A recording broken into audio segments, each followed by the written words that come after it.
Hello and welcome to Africa Today. I am Esther Makwariola.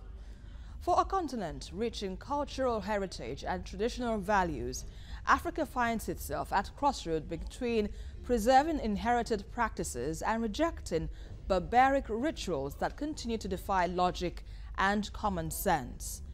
Often victims of religious taboos and cultural conventions, millions of women and girls find themselves at the center of age-long barbaric customs that involves the altering of the female genitalia for non-medical reasons.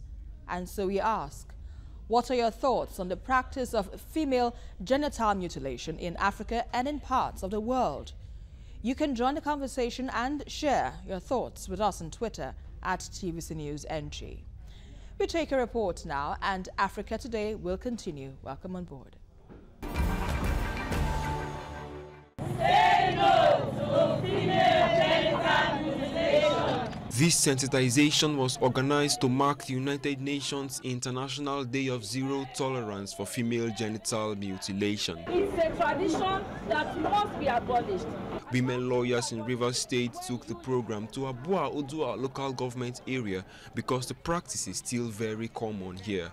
They intend to leave their host with the awareness of the dangers of genital mutilation, otherwise referred to as female circumcision, and the legal frameworks prohibiting the act. Where it is found that a woman is being circumcised in Rivers State is an offense. All we need is for the woman to speak out.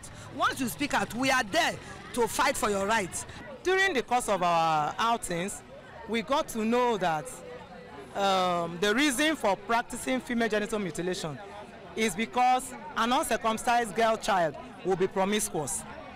We also heard, like we have heard in Abua local government, that if the pregnant woman, incidentally it is when a woman is pregnant in Abua Odua that the woman will have to be circumcised.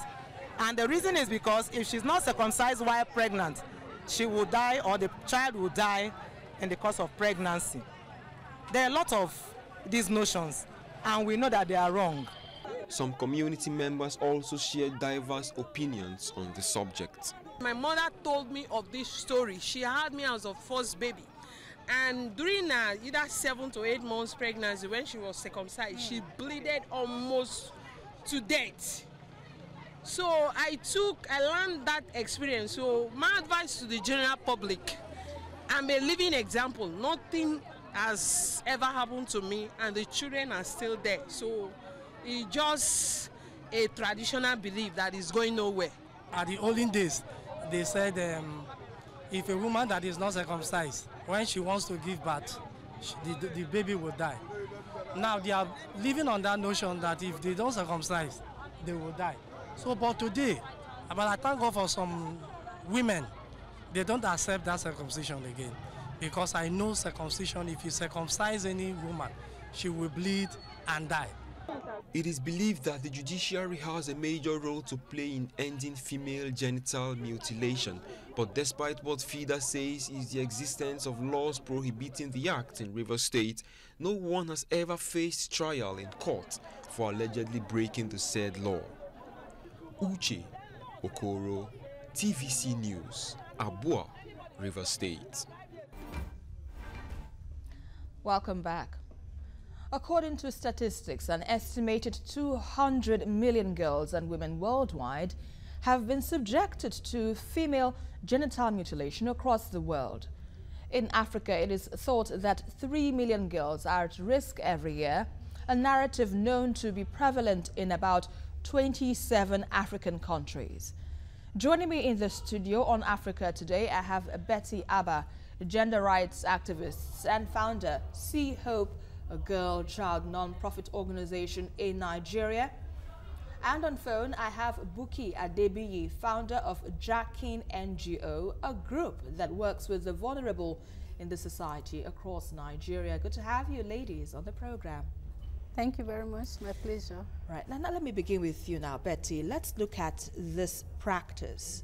I know it's talking about, the theme is talking about zero tolerance of female genital mutilation in Africa. Let's talk about why this is done. Why is FGM practiced in Africa?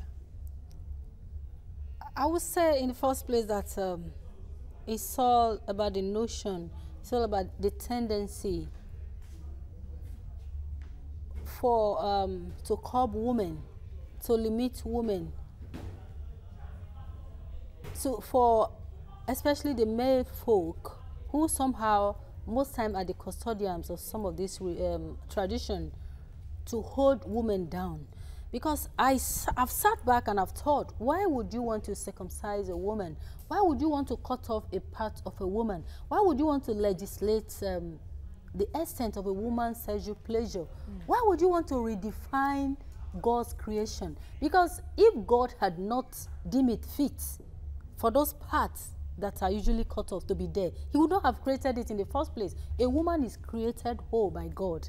And then you go all the way to cut off certain aspects because you don't think that she is deemed fit, that she is supposed to enjoy sexual pleasure, or that these parts are supposed to remain in her. Who are you to question God? So it's more like playing God. And most time when people play God, most time when people want to redefine systems and tradition, most time when people want to cage someone else's life and the extent of how one maximizes his or her natural gifts, that the women folk most time fall victim of this kind of power, this kind of tendency to exert power that people do not have and they want to exert. So it's all about the tendency to cage women, the tendency to prove that women should be under someone's foot, and that includes your body, that includes how you are able to maximize your potentials, and that includes the natural path that God has given you. So that's just what the notion is all about. Like we've heard someone talk about the myth that if you don't circumcise and when you give birth, I've heard that when the baby's head touches the clitoris, that the baby would die. And nobody has been able to document the babies that have died as a result of this. Yet this culture continues. Yet this atrocity continues to be perpetuated. Yet it goes unchallenged, at least to a very large extent, because some people want to keep women down. And the saddest aspect is the fact that nobody, especially in authority, has been able to challenge and bring an end to this atrocity. And talking about this practice, you know, being persistent, let me come to you now, Buki. This practice is persistent for too long now, and one keeps asking, why isn't this matter challenged? Because we have a law that, you know, prohibits female genital mutilation, but yet there isn't anyone that has been convicted of this practice. So why does this persist when we have a law guarding against this?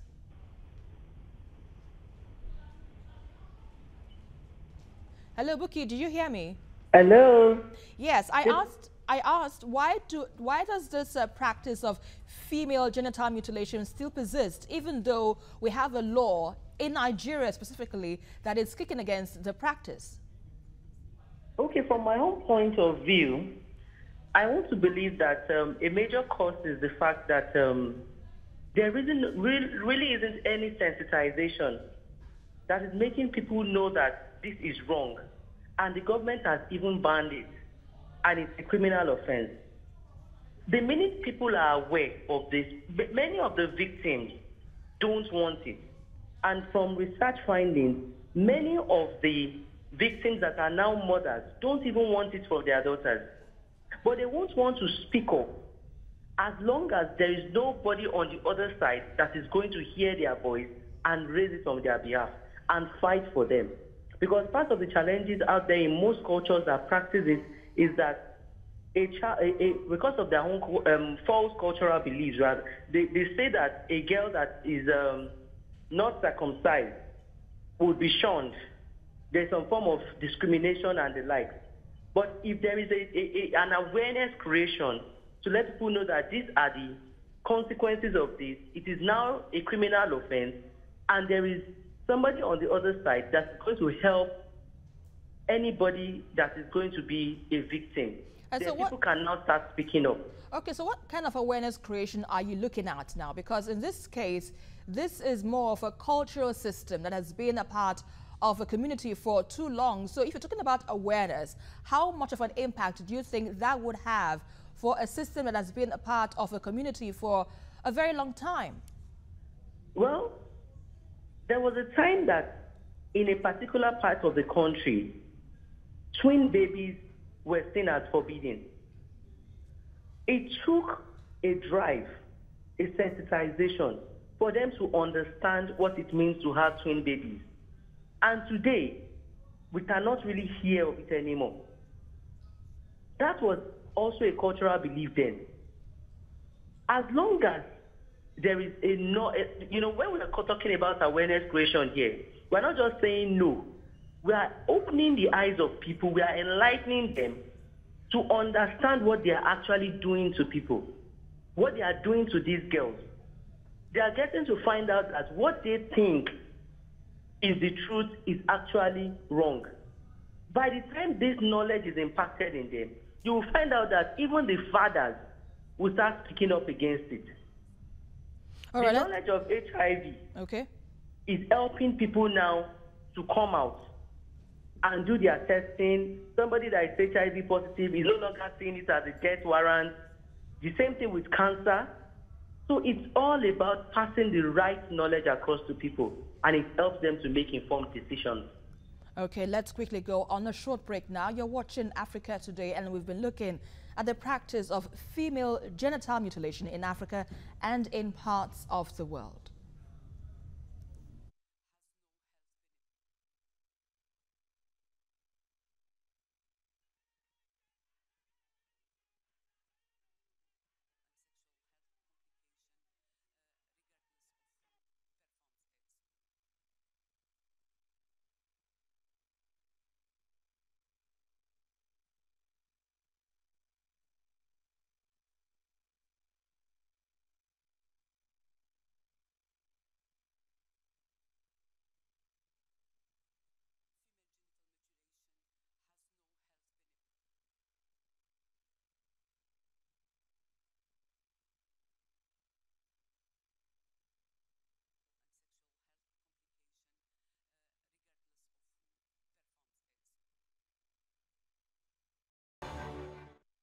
Welcome back.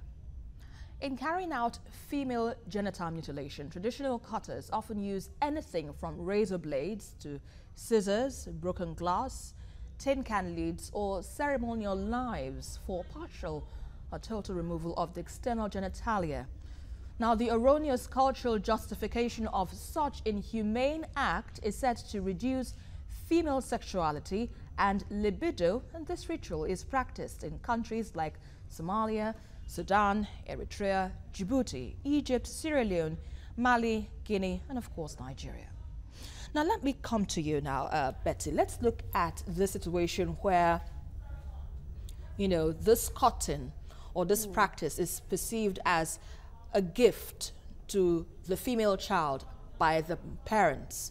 For instance, a mother who doesn't want her child to be stigmatized for not being circumcised, or for the child not to be able to give birth, because that's the erroneous belief that is also surrounding this FGM, as it were. What will it take to change this perception, this erroneous belief that has been a part of the system for a very long time? Okay, I would say that I quite agree with the last speaker who said that one of the ways for us to be able to find solutions to this issue is by widespread sensitization. We have, to be fair, we have a number of NGOs doing sensitization, but mostly these are NGOs that do not have the resources to be able to carry out widespread sensitization that will go to the grassroots and reach every nook and crannies, especially of populations that are endangered or potential victims of FGM. So I think that sensitization is just the way out. And she also mentioned something that's very, very important, very interesting, about the killing of twins. You know, in the, like 100 years ago or so, around the southern parts of Nigeria, you had the practice, the tradition of the killing of twins. And I guess that thousands of young, innocent babies would have been killed because they were believed to be evil. But with Mary's Lesser and, of course, the light of education and civilization, that culture came to an end. And then we have twins today, some who actually became very prominent members of the society. And they were not evil. by any stretch of the imagination. So it's all about sensitization, because I believe that FGM is outrightly as a result of ignorance, both to the people that are victims and even the cutters, the women that are involved in this act. They themselves do not know any better. They are victims of the culture, and they are perpetuating it. And so they need the light of sensitization. They need the illumination of awareness to know that your baby is not going to die if you are not sensitized. The head can touch anywhere it wants to touch. The baby will not die. The baby will come out alive. And you saw that girl saying the mother nearly bled to death because she was circumcised as a pregnant woman. And then she nearly bled to death with all the vulnerable state that she was. And that she herself is today a mother. She did not have to go through sensitization. All her children are alive, and she's doing quite okay. So I think people need to be sensitized. And very importantly, the government needs to come in. Apart from sensitizing, because it's government that has the resources to do widespread sensitization, the government needs to sensitize. And very, very importantly, to enforce the law. Yeah, talking about enforcing the law, how sincere is the government in this act? Because, you know, it has given out a law, but another thing is implementing it. Like the laws we've had on child marriage, the laws we've had on sexual violence, and all the plethora of law that litters our atmosphere in this country, the laws are not enforced. It's not enough to just come out and put some very sexy looking laws and then make yourself look good before the world and say, okay, you are implementing laws, you are enacting laws on this and that. Then the rest of the world say, okay, you are civilized, you're coming up at least. It's not just enough. And we will not see you as a sincere government except the laws are enforced, except you clamp down on people perpetuating this very barbaric tradition of cutting women, of limiting their natural potential, their God-given potentials, which they do not have any right to do. And so, since the government has gone ahead, we had this law since May 2015 under Goodluck Jonathan's government, and yet no single person has been prosecuted for female genital mutilation, yet this practice continues. So that goes to show that the laws are there just for window dressing, and nobody is serious about enforcing them. So I think we should look back and use this year's celebration, commemoration of FGM, which says no to female genital mutilation, and see how far we've gone as a nation. And then let's look at how scandalous our status is, the fact that nothing has really changed. Then the lawmakers, the policymakers, the enforcers of law, the law enforcement agents has to go back to the drawing board and ensure that this thing is stopped. All right, now let's look at the consequences of female genital mutilation. Bouquet, now tell me, what do you think are the dangers that are usually associated with those, with females that have been caught? Enormous. And a key one is even the worst of it, which is hemorrhage. The victim can bleed to death. Mark you, majority of the cultures that practice this is still in the rural areas, where if such an emergency occurs, they don't even know how to handle it. They don't have the expertise to check the loss of life. So that is one. We pick the psychological effects also on the victim. FGM is almost like rape.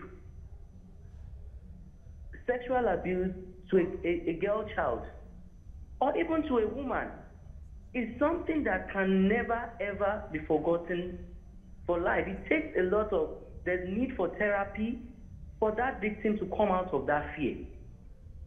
Any woman or female that is taken through this trauma will become afraid of sex, will be afraid, because of even the cultural beliefs attached to it, she would even be afraid of having children.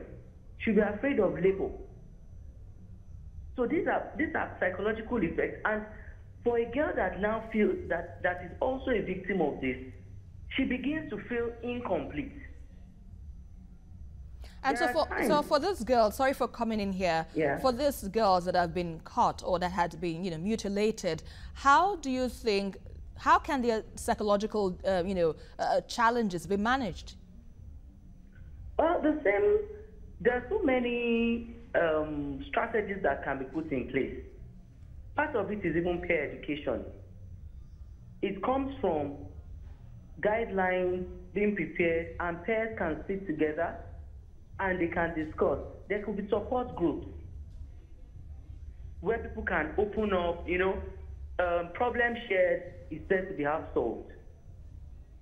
Most of the rural settings may not have access to therapy, but within, there could be ways that we can come up with, opportunities for victims to pour out their hearts, and they can share experiences with themselves until they come out of it.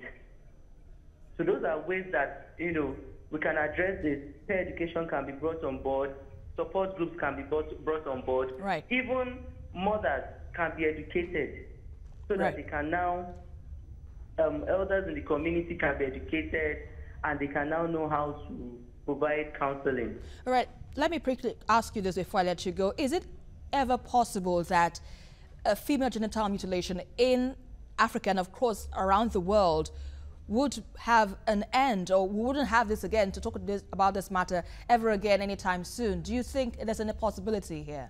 I believe it is very, very possible. One, we need our government to invest in it, because sensitization is an investment. We need to come up with approaches that can reach the rural setting. We need to come up with jingles in local languages.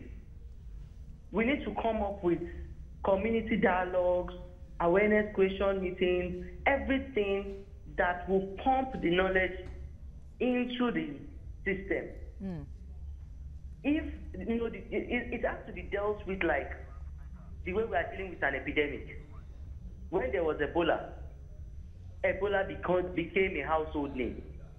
We need to make this knowledge a household name. We need to teach it in our schools. We need to teach it in our traditional birth attendant clinics. We need to teach it in our PhDs. We need to teach it everywhere. We need to circulate pictures. We need the Nollywood to come into it. Indeed. We need the music industry to come into it. We need to let people see the consequences of this and let them understand that there is no benefit to FGM. All right. Thank you very much, Abuki Adebiye, for your contributions on the program. We really need to find an end to this, grueling practice on female genital mutilation, on the female rather. But what is the way forward now, Betty? How can we find an end, to breaking these barriers and building bridges on this social practice that has been on for a very long time? Like you said earlier, and like she also stressed, the need for widespread sensitization. And I must add that we have to put this information in languages that are accessible, are comprehensible to people, in local languages, pidgin, and then put it in documentaries and all forms of maybe performance, digital media, in any way, any media that will be accessible to people for them to know the dangers of FGM. People have bled to death, people have been infected, people have become infertile as a result of complications. And so sensitization is key to it. And like I mentioned earlier, we cannot really achieve a zero FGM nation without government's intervention. We've had cases of tobacco control, for instance. I used to work in tobacco control. And in a place like US, the use of tobacco has gone so much drastically down. Not just as a result of sensitization, because people can be so hooked on tobacco that they do everything, they cannot just get out of it. The government intervened and increased taxation on tobacco. That makes the price so expensive. And then they create a no smoking legislation, no smoking in public places. And so you can hardly escape it. And so people are forced to stop smoking. It's too expensive, and there's hardly anywhere you can smoke except maybe in your house. Penalties. And so strong penalties, government enforcing the law. By the time you see people being taken to court, being jailed for perpetuating female genital mutilation, it will send a very strong message to others that this cannot be allowed because this is government and government is the law. All right. And so I think that is the way out. Thank you very much, Betty Abba, gender rights activist, for your contributions on Africa Today. Quite an exclusive one, I must say. Thank you. Well, in a continent where the relationship between legislation, human rights and the movement to end female genital mutilation remains complex, history and experience has shown that the law alone can't change social behavior. Ultimately, it will take a collective effort to shift the social norms that sustain the practice, where women and girls are empowered to make informed decisions, protect themselves and better their lives. Well, that is our package for today, but don't forget to join the conversation as usual on Twitter at TVC News NG, and follow me for updates around Africa at Esther TVC News. On to the next one, I am Esther Mokwariola, and always remember, this is Africa. Bye for now.